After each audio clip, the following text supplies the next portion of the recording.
Okay, shoot. All right.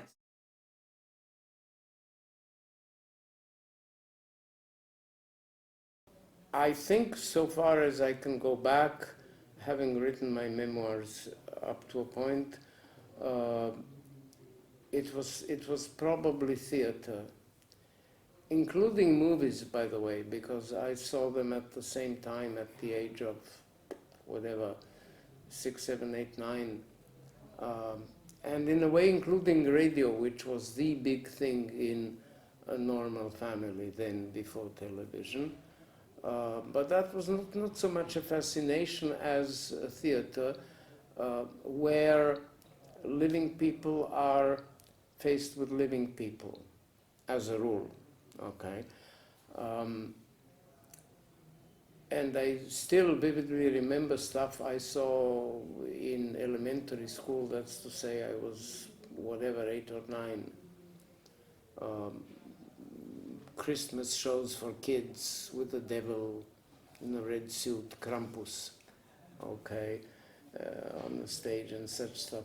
And theater is, to my mind, a kind of the stage together with the audience is a kind of an enclosed space-time, an Einsteinian cosmic island, so to speak, in miniature, where laws can be different than in everyday.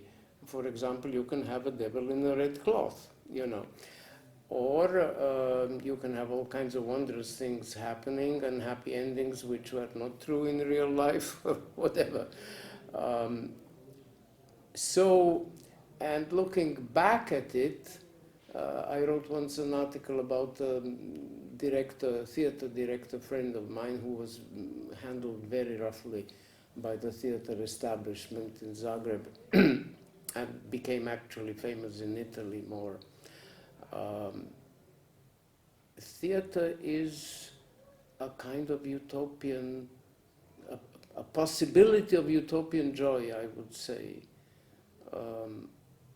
when done well, when done by good actors and under a good director with a purpose which everybody likes, and it finds then its own audience, hopefully. So it is not far from theater to science fiction, or, you know, science fiction, as the Russian formalists would say, foregrounds the device. It's really a cosmic island somewhere out there in space-time, you know, which is implicit in theater. So it's kind of neat when you show what you are doing, as Brecht liked to repeat. Do something and then show that you are doing it. So I think that was my first fascination, and it connects, as you see, very easily with some of the later fascinations.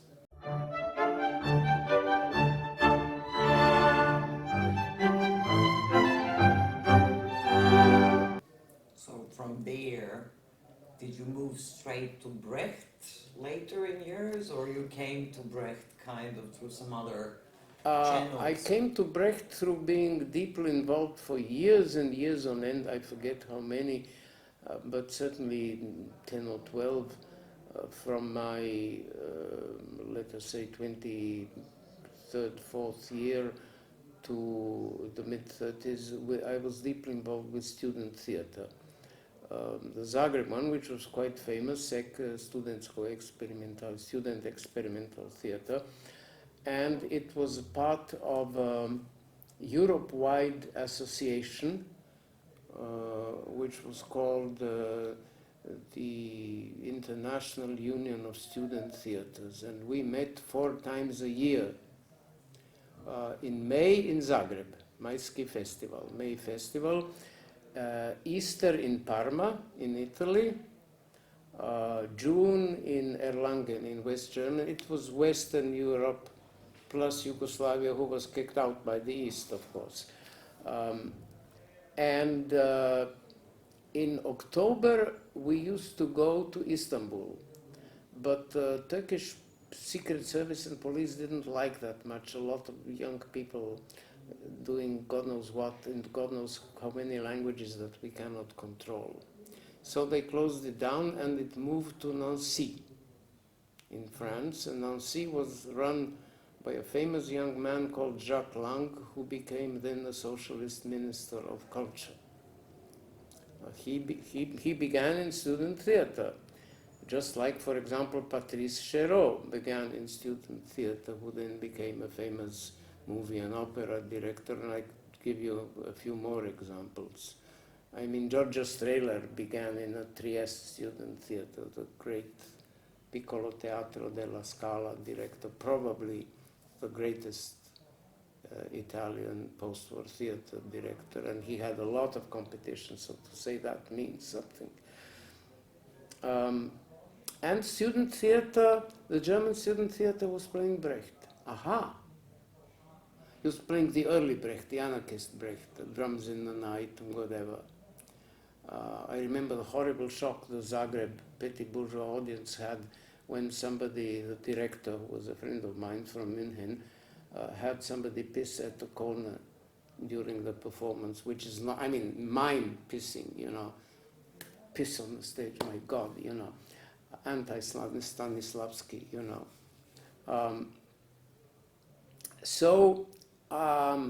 And I had, I don't know what, as you know, the dinar, Yugoslav dinar wasn't convertible. So when we went to Germany, we got diaries, we got daily allowances, which was something like 8 marks or whatever, ridiculous, you know. However, since we were there in the student dormitories and we ate in the student canteen, it was all organized kind of on a, how should I say, collectivist, medieval student basis, you know. We saved some of this money and I bought some books by Brecht, you know. His essays on theater, some of his things, wow. I wrote an essay saying Bert Brecht, the first dramatist of the 21st century, assuming the socialism will win, of course. The 21st century will be socialist and he will be the great ancestor. I stole this actually from somebody else who had the same optimistic presupposition, so we were wrong. But anyway, he's the first great dramatist of almost socialism or communism or whatever you may call it. And Brecht is, for me, Brecht is taught, I'm told, in West Germany as, under the rubric, the dramatist of reason, which makes instantly all kids hate him. That's, of course, wrong. Brecht is full of passion. It's kind of icy surface over a volcano, you know. But he does infuse passion with reason, that is to say, it must stand the test of reason. That was real rare. Of course, Shakespeare had, I mean, but in the modern drama, and I was studying drama and later taught drama as performance and as text. So that was absolutely a rare bird. Wow, that's also possible. Then he invented a lot of techniques how to do it, which were interesting themselves. The techniques were techniques taken from comedy theater, from vaudeville, from clowns, and transferred into the sphere of high seriousness, right? Well, that is really something new in the history. I mean, there are very few, what Bloch called novums, new things in history. But when they do happen, it's what Badiou calls an event. That was an event. Okay, Brecht. And Brecht hit my whole generation like thunder, like lightning. I mean, lightning with thunder, I guess, lightning for illumination. So then I began reading him, and finally I went to see Brecht's theater in East Berlin. Always traveling to see, for example, the Stockholm Student Theater. They had a festival in Stockholm, so you stop in East Berlin 3 or 4 days, and your student friends put you up since you have no money. And you go and see the theater and you say, I'm a theater critic, could you give me a free ticket? And so on. It was all done on a non-cash basis in those days, 50s, 60s. And you could do it. You could travel by autostop, You could travel on the highway. I traveled from Paris to Naples. When I was studying in England, I came back in the 50s. So that is Brecht, and then there is a whole slew of Brechtians and Brechtoids, so to speak, people like Mayakovsky or Nazim Hikmet or whatever, people who were writing in which he, at some point of his life, which he later forsook, called the epic theater. It's not actually epic, but anyway, that's a German debate.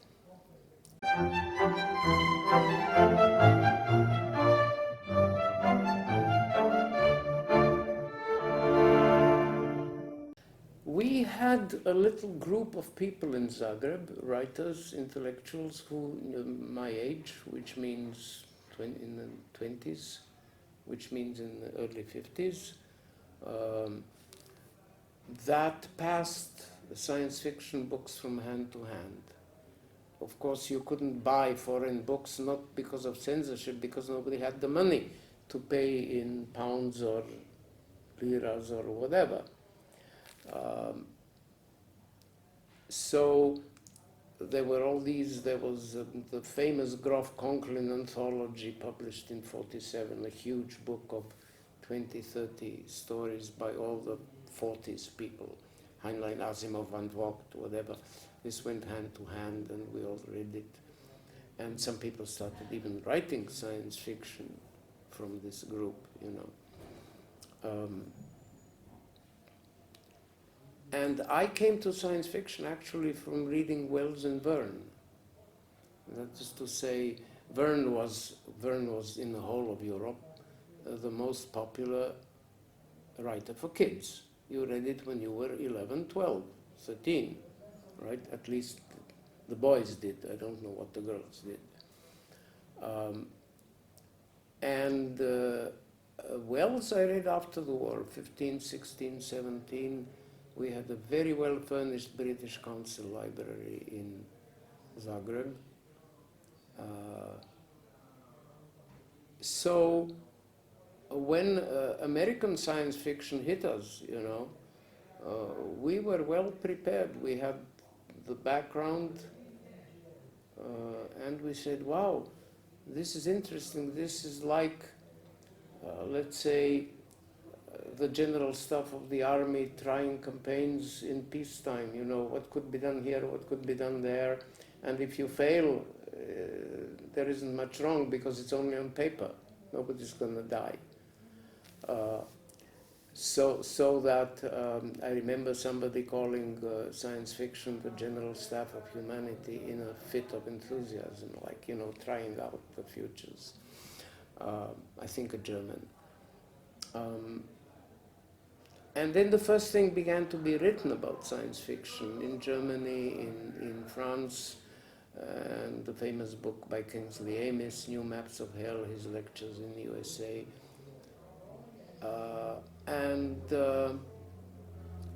My writing in general, I found the key to my writing much later when I was studying Walter Benjamin. Walter Benjamin said, I write books I would like to read but cannot find anywhere. So I couldn't find anything on science fiction, and especially it was taboo for high literature as taught in the university, I mean, we're talking about Balzac and Thomas Mann, and, maybe the Scandinavians, Ibsen, Strindberg, that's okay. That was very forward-looking. That was the great wave of the 1890s to 1914, let's say. The backward-looking people were doing the post-romantics, 1820, 1830, So we said, well, and what about this? I mean, so I started writing about this, and there was absolutely nobody else in my Federal Republic of Croatia. There may have been one or two people in Slovenia or Serbia, very few, I think, very, very few. And wrote, my first book was called Odlukia na Dolunika, which is an anagram I'm quite fond of, which means from Lucian of Samosate, the old Greek writer about flights to planets, whatever, to the Lunik. Lunik is the Russian thing that landed on the moon, the Russian robot, whatever, machine. Now that was a huge book, about 500 pages of anthology, beginning with the predecessors. I forget what was, certainly Lucian was in there. Maybe there was a bit of Plato, but I never liked Plato too much. I mean, I admire Plato, which is different from liking him. Like I can admire Ezra Pound. He's a fascist, goddammit, but he writes poetry well. But I certainly couldn't like him too much. Yeah. So that's how I fell into it, you know, unwittingly. There was no plan. My plan was to write the history and theory of Croatian drama and theater, which I never did. I mean, I did kind of halfway, but you know, I got kicked out and left and said, okay, you don't want it, I'm going to do other stuff. You meaning, you know, the society at large, which allowed my being kicked out, so to speak. Okay. So I got very offended and left and did other things. Whereas in the USA, that was also quite new, and I think I was the second or third or fourth person in North America to have a science fiction class, and probably the first one to have a graduate class. Before me were people like Bruce Franklin and so on. That's to say, I was actually hired in the year of student revolt to teach drama and science fiction because the students wanted power in the university and science fiction. No, you're not going to get power, but you're going to get science fiction. You know? So they got it in the shape of me. And they were very shocked when I appeared in a suit the first day. You know, American hippies? Okay, Montreal is just above New York if you take the train. There's a train from New York through Albany to Montreal, and it's much cheaper than University in New York, so half of New York went to McGill. And here is a sizzlingly hot red Marxist coming in a suit. Wow! You know, great disappointment. I became a friend with some of them. Later they said, oh, we were so disappointed when, you know.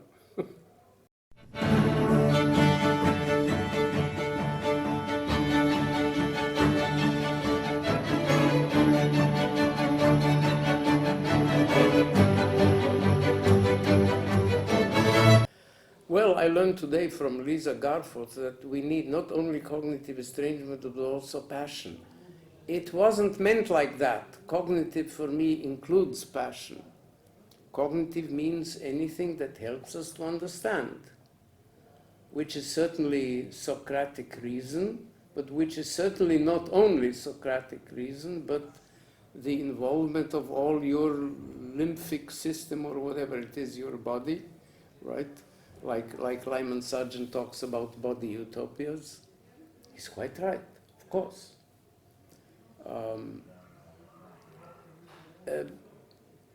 It was very simple. The genre was called science fiction. Okay. Science I didn't like for two reasons. Number one, I studied science. I have 6 years an MSc equivalent in science, okay? And I love science and I love the scientific method, but not when you are doing literature. Literature cannot be science by definition. What do we substitute? What is a higher category that can include science but is not limited by it? Well, the best I found is cognition. Okay? Estrangement I stole from Brecht. Very simple. Okay? Brecht uses it inside a realistic or quasi-realistic. He imagines a 15th century China, which is really 1910 Germany of his youth, you know, with whores and whatever. But it's supposed to be realistic, in the style of his youth.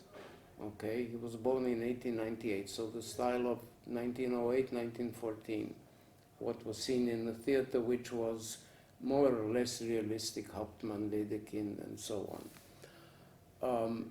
And into that he plants the subversive notion of estrangement. Now, if you make of estrangement the framework of your story, so that the very space-time in which the story happens is strange and has to be explained, you know. There's the famous science fiction first line, we landed in the light of the blue sun. What does it mean? It's blue but not yellow, which means we're not in this solar system. So by a number of such hints right at the beginning of the story, and then you say, unfortunately we had diving masks because the atmosphere was of methane. So you know you're on that planet and not on an oxygen, and so on. And, well, this lends itself very well to scientific stuff, purely scientific, like the chemistry of methane, but also to socio-political stuff, okay? We landed in a place where women reign. We landed in a place where the intelligent inhabitants change in the middle of life as larvae change to butterflies, etc. So I somehow got the inspiration, the muse must have been present, to put these two together. Instead of saying science fiction, I said cognitive estrangement. It was purely a substitution, a game of finding the proper categories of a higher power, okay, but which could comprise science fiction and help to explain it, one hopes. And this somehow took off and got famous. I don't know why. I've written 15 such things, 2 or 3 got famous. The Novum, you know, others which I like just as much, but don't find in Wikipedia, you know, or whatever. This is the fate of reception. You know, writers certain things pass because they hit some kind of resonance. Why? I didn't know that would hit a resonance. I had no idea. I was purely intent on being as precise and scientific, let's say scholarly, as possible. But as I say, the muse comes in wondrous ways you never know. In secret, etc. As a thief in the night.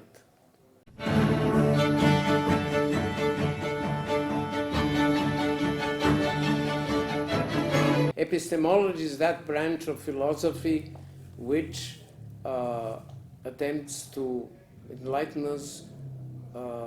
Why do we think the way we think? Or how do we understand what we think we understand? Epistemology I didn't care about at all until Yugoslavia and the Soviet Union collapsed. Then I said, wow, what did we think wrongly?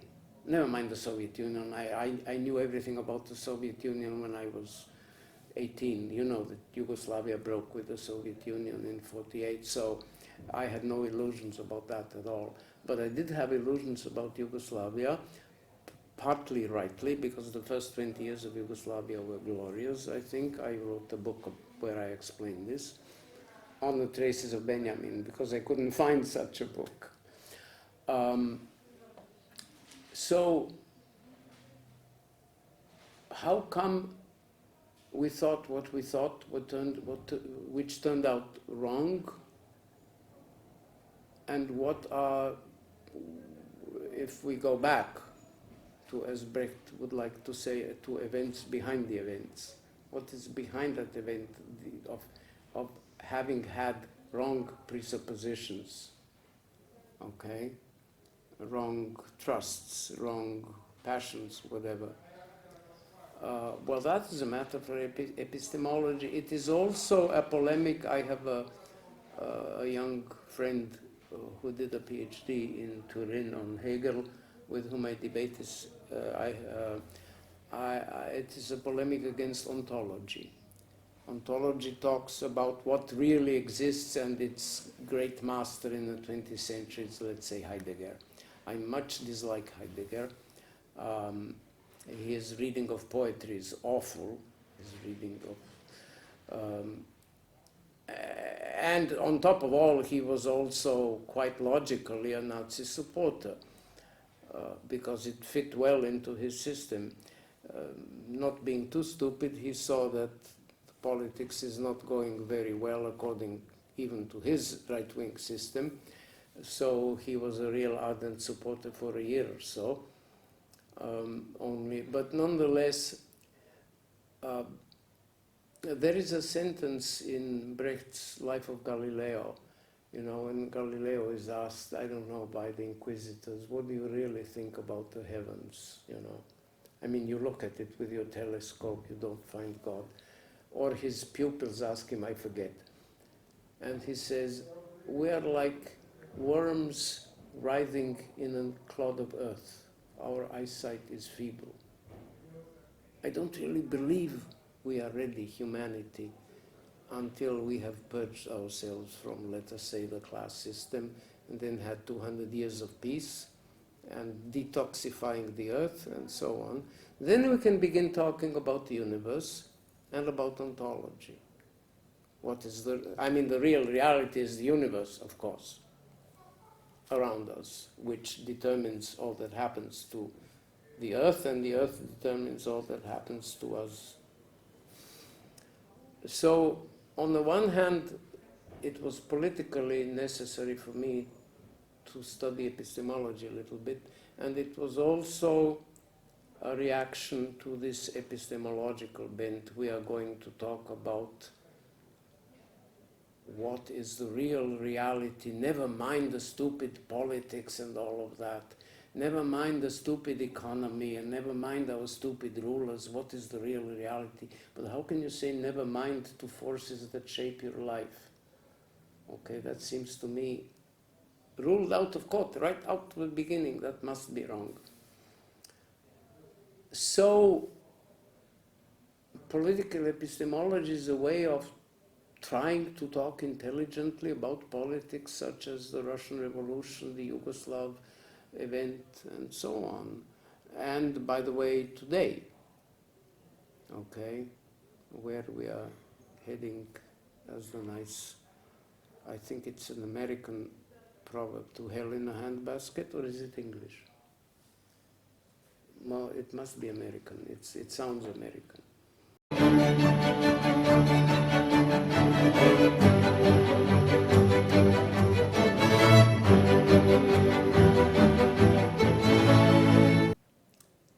Utopia, famously, a word invented by Thomas More, means two things. Utopia, Greek written O-U, and eutopia, which in English sound the same, meaning good. That is to say, a non-place which is a good place. A good place which is not the place that we know, which means the place that we know is not good. Okay? That is to say, Britain, Europe, whatever. The courts. More knew a lot about the courts, and he lost his head because of that. And he hit on this idea of democratizing Plato. Plato's guardians are an elite, okay? They are communists because, as many examples can show of elites that share everything within it in order to oppress, first of all, Sparta, which was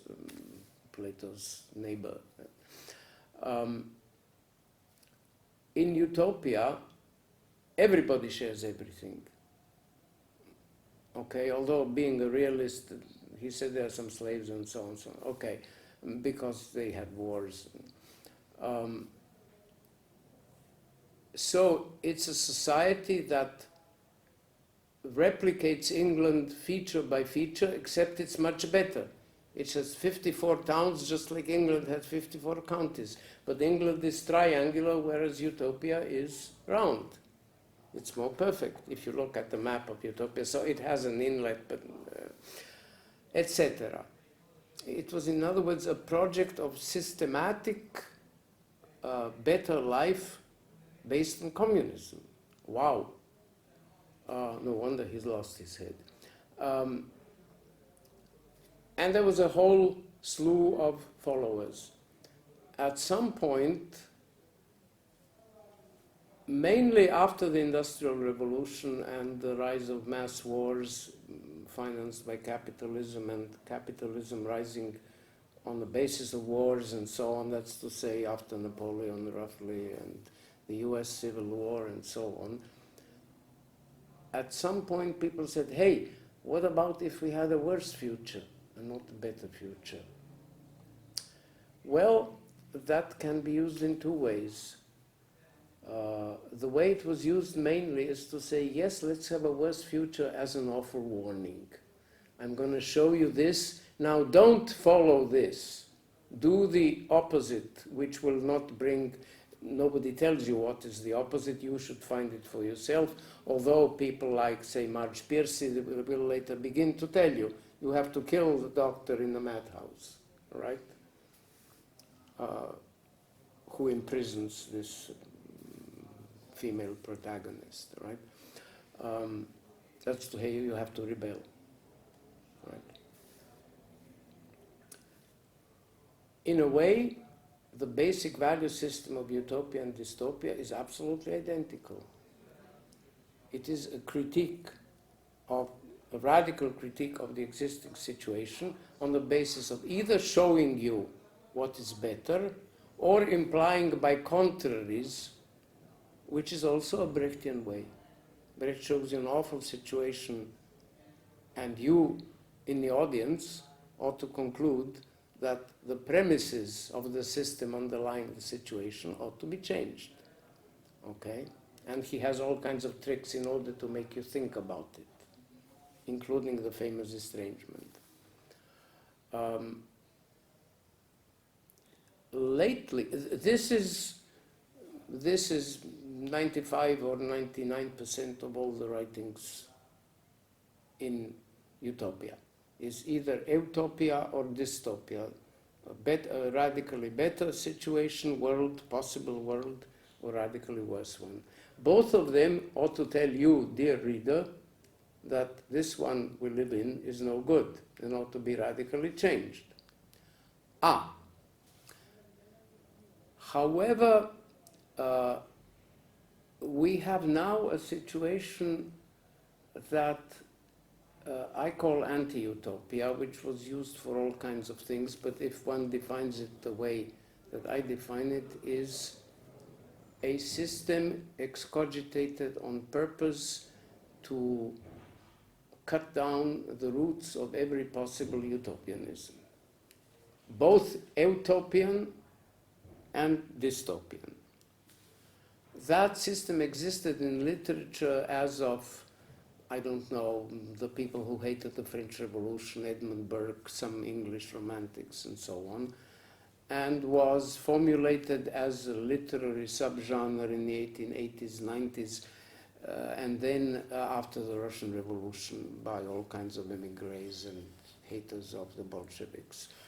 It was literarily almost zero. It was written on a low level. It was no good. I mean, the best writer, if one can call, if I'm allowed the word, of that whole stream is Ayn Rand. Okay, so you can imagine what the others are like if she is the best. It was uninteresting. It was an oddity.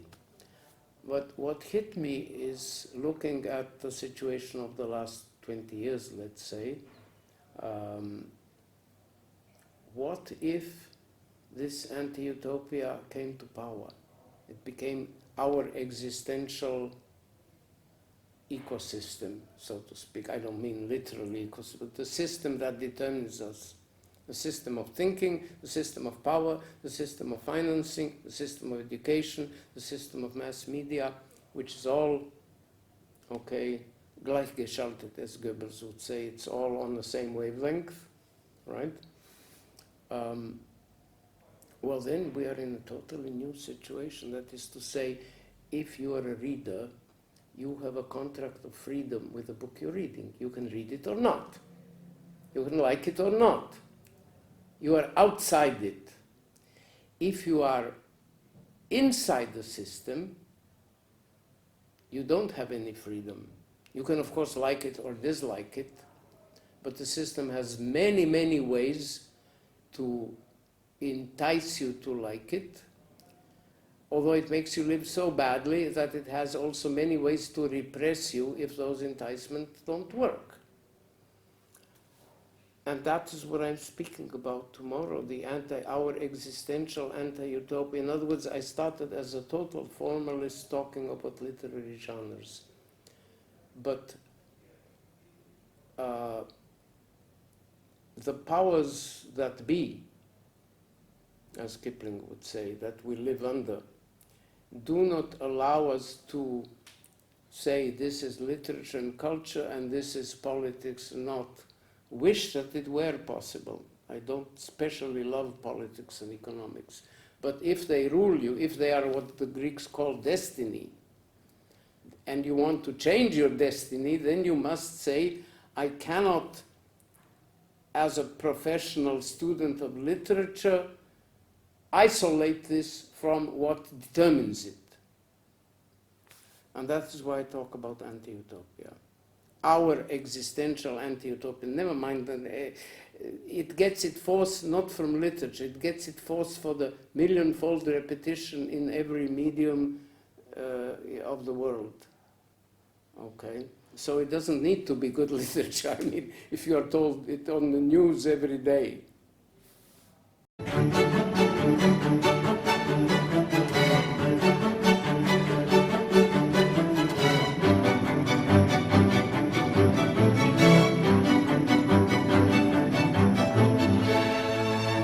Of course. Oh, no doubt. If we could have changed the oligarchy, if we would have developed the Workers' Council to be really the basis of our power system up to the federal government. And if the outside powers didn't meddle in? And if the outside powers didn't meddle, which up to about 1973, the oil shock, they didn't. We dug our own grave first, then they pushed us into it. Very gladly, of course. This upstart nobody who goes around talking of the third world, whatever, doesn't want to be either under me or under you. That means Russia and America, right? Who is the bottom? It should be destroyed. And it was destroyed, you know, by German banks and the Vatican, more or less. Was it better than what it's now? In the first 20 years, yes, in spades. In the last 20 years, I was away, so I cannot say that. I think that even a bad, degenerate, quasi-non-socialism was in some ways better. Let me give you an example. I had a brilliant young friend in Novi Sad who made a PhD and called Ivan Radenkovic, who was a specialist about labor relationships in Serbia, which are awful, as you can imagine. He died of a heart attack at the age of 31. Why? He had no health insurance. He never went to a doctor. He couldn't pay a doctor. Now, this would not have happened even in degenerate Yugoslavia of 1980s, which had a horrible inflation and all kinds of bad things happening. even the peasants who were private possessors of land and should have been hated by Marxists had health service. They had to pay for it a little bit, but they had it. Everybody had a doctor. So what am I to say? And nobody killed anybody. My wife is a Serbian from Bosnia, so what should I shoot her? I'm supposed to be a Croatian, a Jewish Croatian or something, God knows what. What is that matter? There were a million mixed marriages in Yugoslavia, so a million people out of 16 or 18 million, right? 19? What are their children? They must be shot by one side or by the other. Well, I mean, that didn't happen in any degenerated form of Yugoslavia.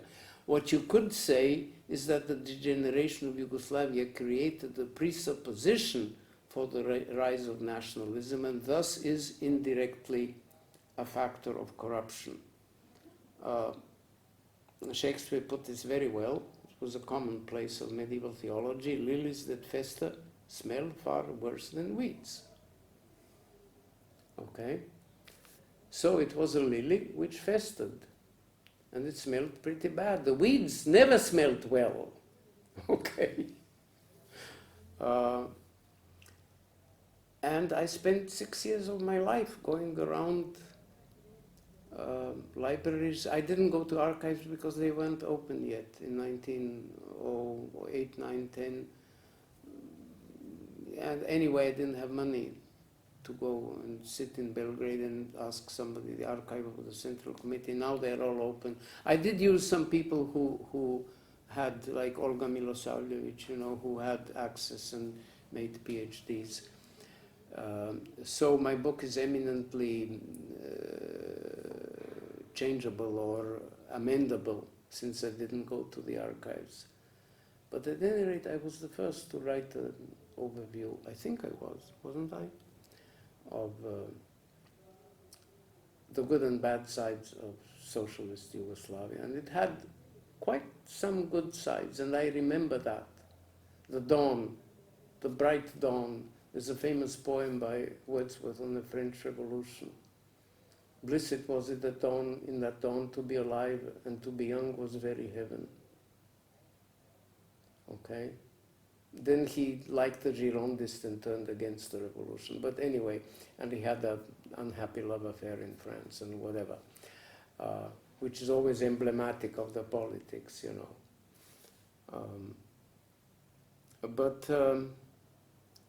So I really wish Yugoslavia had survived. I think the world would have been better, and the lives of a couple of million people who were kicked out of their homes would have been better.